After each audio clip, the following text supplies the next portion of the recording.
Welcome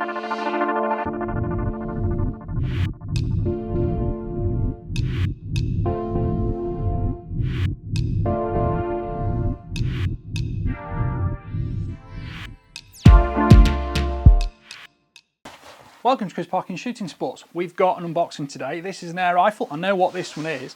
This has come from the Sportsman Gun Centre and it is an FX air rifle. It's the FX Wildcat Mk3. Now I've not had one of these, so I've done impact, I've done crowns, etc, Dreamlines, all sorts. So this one is going to be a fresh look at. It is the Wildcat Mk3 22 UK, which means it's a sub 12 synthetic standard UK. So FX's website often carries a lot of information. There's a lot of options on the FX website. I have actually got my cheat sheet here if I need to refer to it, because okay, in a lot of other countries in the world they don't have power restrictions like we do here. This is a 12 foot-pound model, so that will all get tested in the full review to see exactly what it's doing. And here it is. So that is super light and super short. It's a carbon fibre air bottle. The air bottle is max 310 bar. Does it say what size it is? It's 480 cc and it's a 330 bar fill on this one, I think. There's obviously a primary regulator there, covers your bottle pressure, a secondary regulator here which covers your firing pressure. We've got an adjuster dial on the back with 7 power settings. That's got nice firm detent clicks on it. And then the magazine here is quite a good compromise, because I've been shooting a lot with an impact which has got the big magazine, the 2.2.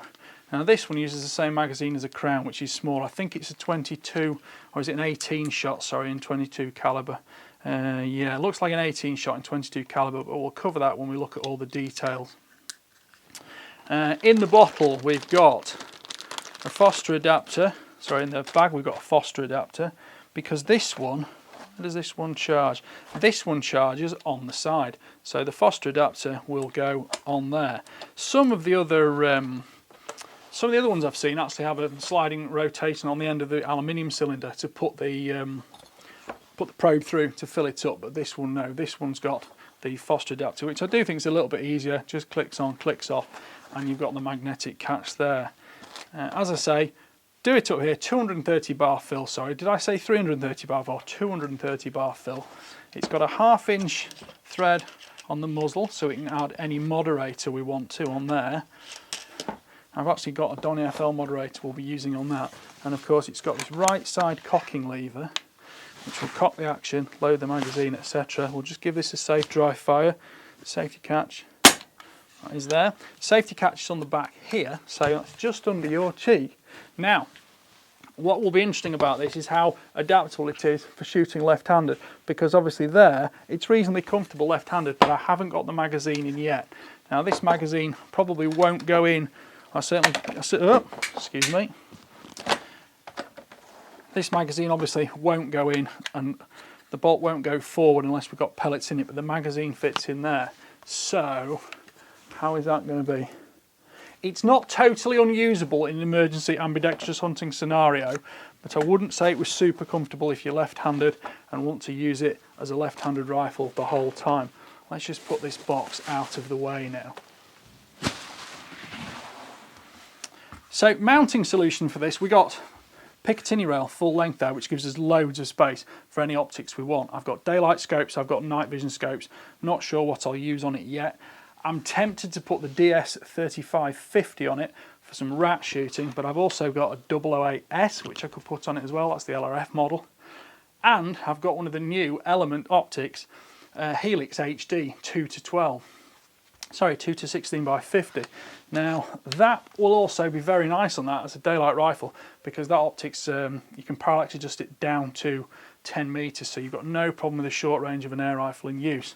Now this has got a non-adjustable recoil pad, non-adjustable cheek piece. I kind of like the simplicity and the purity of it.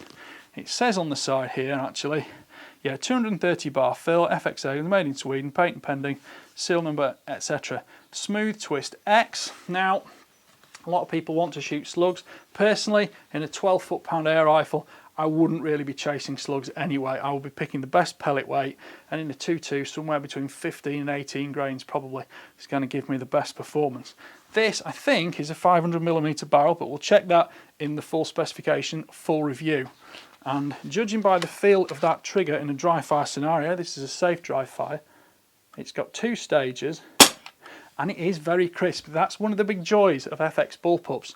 They really have worked on the loading mechanisms and the triggers, so that even though you've got various mechanical components going back and forth, everything still operates very smoothly. So you don't kind of have gritchy triggers with bars working through the action to give you a terrible feel in there. Now the balance of that is very neutral. I mean, you can see that pretty much one-handed. Okay, there's no scope on it yet. Scope's probably going to add about 700, 800 grams, but roughly above where your hand is anyway in terms of the balance. There's no Picatinny mount or anything there to put a bipod on or anything like that, but you can get the clamps for these bottles which put the bipod up the front. I use one of those on the crown. It works very well, and these bottles are firmly attached, so you've no issue with that. And I will be putting one of the Donny FL moderators on it to shoot it. So going back to it again, it's a sub 12 foot-pound air rifle. I'll probably be limiting myself to about 25 metres, 30 yards, and we shall see how it performs on paper. Run some ballistics. I will do all 7 settings and see which one is the most powerful and what the variation between them is. Generally speaking, on a 12 foot-pound air rifle, I don't think many people are going to be turning them down from 12 foot-pounds, but it's an option all the same. If you do want one of the FAC ones, you're generally going to be going into the larger sniper configurations, and I think for ratting or indoor pest control around barns, this is super compact and it's great from a standing or sitting or kneeling position. It's perhaps less of a rifle you're going to shoot from prone just because of the geometry of the stock layout, which doesn't mean to say you cannot do that, just means slightly less likely. In terms of grip, it's not, it looks like it's stippled, but it's not actually stippled. It is reasonably smooth, but it's got finger grooves there on the grip, so that's nice. And there is actually a nice amount of space under here. So if you are in a supported position, you can use that back hand under there to make sure the gun is going to be stable. And just to cycle it there,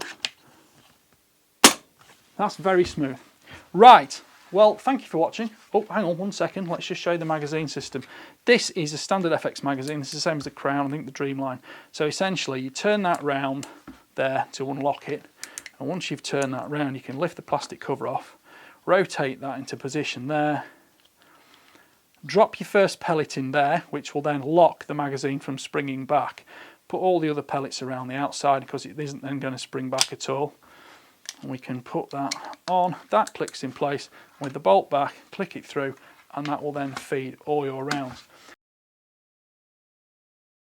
Just to have a little look at some of the specifications on this, since I do have them here on my iPad. So it's got new FX Wildcat Mk3 BT, blah blah blah blah blah blah. You can use 300 bar bottles, I think it says on this, but we shall see about that later. This one, yes, there's a sniper version mentioned here. If you want to use the sniper, that is going to be one that's going to be an FAC because it's a longer barrel and larger air capacity. Of course, being twin regulated means you get very, very good consistency from shot to shot throughout the pressure curve of the bottle. Now, this is, I believe it's the standard compact it's called, but it is the carbon fibre bottle. It doesn't seem to quite fit with exactly all these facts and statistics, but these will be covered in the full review in terms of how many shots you are likely to get out of it, etc. Now, this one is a 2.2, which here is rated up to 50 foot-pounds in the FAC version, but again, this is a 12 foot-pounder. It's available in 177, 22, 25 and 30 cal. Shot capacity in 177 is, it says it's 120 shots at 20 foot-pounds, which is a reasonable capacity. 12 foot-pounds at 60 shots at 30 foot-pounds, so if you halve that, we're probably going to get over 100 shots out of this, no problem, I would have thought. Standard sniper, standard compact, here we go, 2.2, 110 shots at 860 feet per second, which is still over 12 foot-pounds actually, so that's not, we'll measure that, that's going to be measured, and that's one thing for the full review.